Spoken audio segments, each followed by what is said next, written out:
नमस्कार दोस्तों, स्वागत है आप सबका हमारी एजुकेशन क्लास में जिसका नाम है नालंदा जीएस एकेडमी और मैं हूं आपके साथ दीपक चौहान।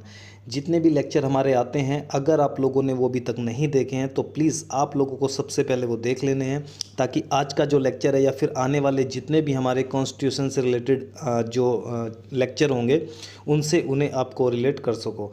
आज का लेक्चर आप लोगों के लिए काफ़ी ज़्यादा इम्पोर्टेंट रहने वाला है क्योंकि अभी तक के लेक्चरों में हमने संविधान का जो निर्माण था वो कार्य पूरा कर लिया था। अब हम संविधान को पढ़ने जा रहे हैं तो आप लोगों को बिल्कुल सब्र बना के रखना है और हर लेक्चर को स्टेप बाय स्टेप अच्छे तरीके से फॉलो करना है। और आप लोगों को साथ के साथ नोट्स नहीं बनाने हैं। सबसे पहले चीज़ों को सुनना है, समझना है, कॉन्सेप्ट क्लियर करना है, उसके बाद ही आप लोगों को नोट्स बनाने हैं। तो चलते हैं अपने लेक्चर की तरफ। आज हम संविधान को पढ़ने वाले हैं। तो सबसे पहले आप निहार लीजिए भारत का संविधान। ये कॉन्स्टिट्यूशन की जो इंडियन कॉन्स्टिट्यूशन है उसकी ओरिजिनल प्रति है, ओरिजिनल कॉपी है। इसका जो फ्रंट पेज है वो आप लोगों को कुछ इस तरीके का दिखाई देता है और जो मिडल का पेज है वो आप लोगों को कुछ इस तरीके का दिखाई देगा और जो बैक का पेज है वो आप लोगों को कुछ इस तरीके का दिखाई देता है। ये बात तो आप लोगों की समझ में आ गई कि ये हमारी जो कॉन्स्टिट्यूशन है उसकी ओरिजिनल कॉपी है। लेकिन अब ये क्या है, ठीक है, इसके बारे में थोड़ा सा कन्फ्यूजन आप लोगों को होगा। लेकिन लास्ट लेक्चर अगर आप लोगों ने देखा होगा तो इसके बारे में भी कोई कन्फ्यूजन आप लोगों को नहीं होगा।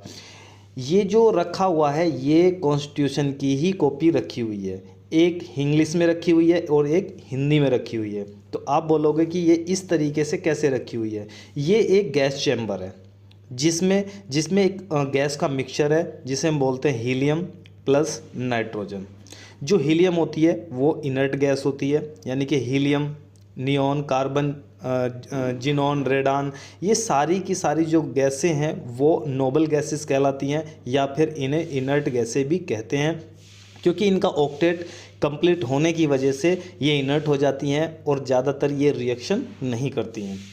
जब इन दोनों का मिक्सचर हम देखते हैं और एक गैस का चैम्बर बनाते हैं तो उसके अंदर जो ऑक्सीजन है उसकी रिएक्शन नहीं हो पाती है। लास्ट लेक्चर में मैंने आप लोगों को ये बताया था। तो जो कॉन्स्टिट्यूशन की ओरिजिनल प्रति है उसे किसी भी प्रकार का डैमेज ना हो, उसमें कोई क्षति ना हो, उसे साल दर साल बचा कर रखा जाए ताकि आने वाली पीढ़ियां भी इस ओरिजिनल जो कॉपी है इसे देख सके, अपने कॉन्स्टिट्यूशन को निहार सके। इसलिए इसे एक गैस चैम्बर में बंद करके रखा है ताकि इससे कोई भी डैमेज ना हो। संविधान की जो ओरिजिनल कॉपी थी उसे जो लिखने का कार्य किया था वो इन्होंने किया था। आप इन्हें देख सकते हो, इनका नाम है प्रेम बिहारी रायजादा और ये बहुत इम्पोर्टेंट नाम है क्योंकि इन्होंने ही अपने हाथों से ये संविधान लिखा था। बहुत से लोग कहते हैं कि जो संविधान लिखा था वो भीमराव अंबेडकर जी ने लिखा था, लेकिन ऐसा नहीं था। वो प्रारूप समिति के अध्यक्ष थे, लेकिन लिखने का जो काम किया था वो प्रेम बिहारी रायजादा ने किया था और इनके लिए तालियां तो बनती ही हैं। यहाँ पर आप लोग देख सकते हो ये पर्सनैलिटी कौन है, इनके बारे में आप बताइए। ये कौन है और ये कौन है, ये कौन है और ये, ठीक है। ये इनके बारे में थोड़ा सा मैं बता देता हूँ। ये राजेंद्र प्रसाद हैं जो भारत के सबसे पहले राष्ट्रपति के रूप में चुने गए थे और ये प्रेम बिहारी रायजादा हैं जिन्होंने कॉन्स्टिट्यूशन को लिखा है अपने हाथों से। ये एक लिखित कॉन्स्टिट्यूशन है, लिखित संविधान है। इनका नाम है प्रेम बिहारी रायजादा। जब संविधान लिखा तो एक पेन की आवश्यकता तो नहीं पड़ी होगी, काफ़ी पेन की जो निब है उसमें यूज़ की होगी। और ये आप लोग देख सकते हो जो काफ़ी पेन थे उनकी निब थी वो यूज़ की गई थी और माना जाता है कि लगभग 303 निबों का यूज़ किया गया था भारतीय संविधान को लिखने के लिए। ये इतना विस्तारित रूप था इसका कि इसमें इतने निबों की ज़रूरत पड़ी थी, पेनों की ज़रूरत पड़ी थी। और ये एक बहुत बड़ी बात है, बहुत बड़ा संविधान, लिखित संविधान है ये। संविधान में लिखने वाली कितनी निबों का प्रयोग हुआ था तो 303 का प्रयोग हुआ था। अब एक और इम्पोर्टेंट चीज़ आप लोगों के लिए है कि संविधान के हर पेज पर प्रेम लिखा हुआ है। संविधान के हर पेज पर प्रेम लिखा हुआ है। इसका मैं थोड़ा सा आप लोगों को दिखा देता हूँ लिखा हुआ। ये देखिए, ये देखिए प्रेम लिखा हुआ है। अब इसके पीछे का रीज़न क्या था, बैकग्राउंड क्या था, वो थोड़ा देख लेते हैं। हर पन्ने पर नाम लिखने की शर्त पर मुफ्त में लिखा संविधान। इसके पीछे का एक कॉन्सेप्ट बोला जाता है, तब के प्रधानमंत्री जवाहरलाल नेहरू ने प्रेम बिहारी से इटालियन जो इटैलिक स्टाइल में संविधान लिखने की गुजारिश की थी। तब प्रेम बिहारी ने बोला था कि संविधान तो मैं बिना फीस के लिख दूंगा, लेकिन हर पेज पर मैं अपना नाम और अंतिम पेज पर अपने गुरु और दादा मास्टर राम प्रसाद जी सक्सेना का नाम लिखने की शर्त रखता हूँ। तो इस शर्त को तत्कालिक जो प्रधानमंत्री थे जवाहरलाल नेहरू, उन्होंने माना और मानने के बाद में ये संविधान लिखने का जो कार्य था वो शुरू किया गया और इस पर प्रत्येक पेज पर प्रेम लिखा गया, जो शर्त उस समय पर फिक्स हुई थी उसके अकॉर्डिंग। संविधान के हर पन्ने पर प्रेम लिखने की वजह ये मैंने आप लोगों के लिए विकिपीडिया से निकाली है, ताकि कुछ भी त्रुटि ना हो पाए, कि कोई भी गलत इन्फॉर्मेशन आप लोगों तक ना पहुंचे। 1940 के दशक के अंत में जब भारत की संविधान सभा द्वारा भारतीय संविधान का मसौदा तैयार किया जा रहा था, तो जवाहरलाल नेहरू ने रायजादा को इस मौलिक दस्तावेज की पहली प्रति लिखने को कहा था। जब उनसे पूछा गया कि संविधान को हाथ से लिखने के लिए वे क्या शुल्क लेंगे, तो रायजादा का जवाब था, वो आप पढ़ लीजिए थोड़ा सा, एक भी पैसा नहीं, भगवान की कृपा से मेरे पास सब कुछ है और मैं अपने जीवन में बहुत खुश हूँ। ये रायजादा जी ने कहा था जवाहरलाल नेहरू से। लेकिन मेरी एक शर्त है, संविधान के हर पृष्ठ पर मैं अपना नाम लिखूंगा और अंतिम पृष्ठ पर अपने दादा के नाम के साथ अपना नाम मैं लिखूंगा। ये उनकी शर्त थी और इस शर्त को माना गया और इस काम को आगे बढ़ाया गया।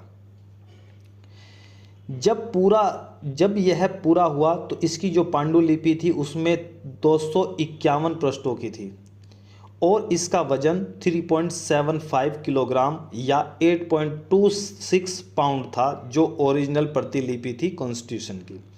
पांडुलिपि 26 नवंबर 1949 को पूरी हुई थी, जैसा कि लास्ट लेक्चरों में हम आप लोगों को बताते आए हैं, और 26 जनवरी 1950 को उस पर हस्ताक्षर किए गए और इसे क्या कर दिया गया, लागू कर दिया गया। ये इसके हस्ताक्षर वाला पेज आप लोग देख सकते हो, ये दोनों हस्ताक्षर वाले पेज हैं।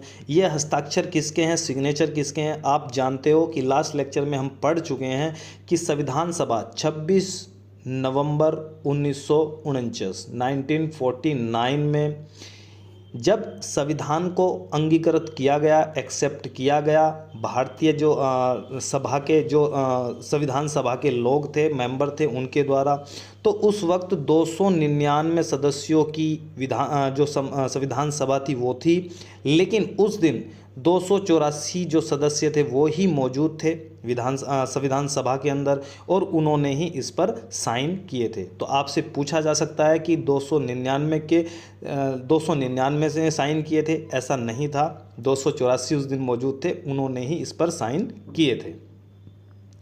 ये पिक्चर आप देख सकते हो, ये पिक्चर आप बता सकते हो नीचे कमेंट में क्या है, उसके बाद में मैं बताता हूँ। ये वो दृश्य है जब रामचंद्र जी सीता और लक्ष्मण के साथ में जब घर के लिए लौटे थे, तो ये वो चित्र है और इसे संविधान के भाग के स्टार्टिंग में दर्शाया गया है। जी हाँ, आप लोगों को एक और इन्फॉर्मेशन मैं दे देता हूँ। संविधान के 22 भाग हैं और 22 भाग के प्रत्येक भाग के स्टार्टिंग में एक पिक्चर इसी तरह की दी हुई है और ये जो पिक्चर है इसका अपना एक बहुत बड़ा महत्व है। हर भाग के आगे ये पिक्चर दी हुई है। अब इसका कारण क्या है ये थोड़ा सा समझ लेते हैं। संविधान की जो मूल प्रति में चित्रों का उद्देश्य क्या है, ये जो दर्शाता है संविधान में भारत की समृद्ध परंपराओं, महापुरुषों व ऐतिहासिक घटनाओं के चित्रों को शामिल किया गया है जो विभिन्न युगों को दर्शाते हैं। जब मैं इस पिक्चर की बात करता हूँ तो ये त्रेता युग को दर्शाती है। दूसरा कारण इसका है राष्ट्रीय एकता और विविधता को प्रदर्शित करना। बहुत सी चित्रों में आप लोगों को मोहनजोदड़ो की तस्वीर भी मिलेगी, गौतम बुद्ध की तस्वीर मिलेगी, महावीर स्वामी की भी तस्वीर मिल जाएगी, अशोक व उनकी नीतियों की भी तस्वीर आप लोगों को मिल जाएगी, शिवाजी, गुरु गोविंद साहब की भी तस्वीर मिल जाएगी, टीपू सुल्तान और अकबर की भी तस्वीर मिल जाएगी और महात्मा गांधी की दांडी यात्रा की भी तस्वीर आप लोगों को प्रत्येक भाग के अंत में मिल जाएगी। यानी कि किसी न किसी भाग के स्टार्टिंग में ये सारी की सारी तस्वीरें एक एक करके लगी हुई हैं और इसका कारण है कि जो हमारी राष्ट्रीय एकता है वो बनी रहे और प्रत्येक वर्ग का व्यक्ति, प्रत्येक धर्म का व्यक्ति इस कॉन्स्टिट्यूशन को अपने से जोड़ सके या खुद को उस कॉन्स्टिट्यूशन से जोड़ सके और उसका सम्मान कर सके, इसलिए इस तस्वीर को लगाया गया है।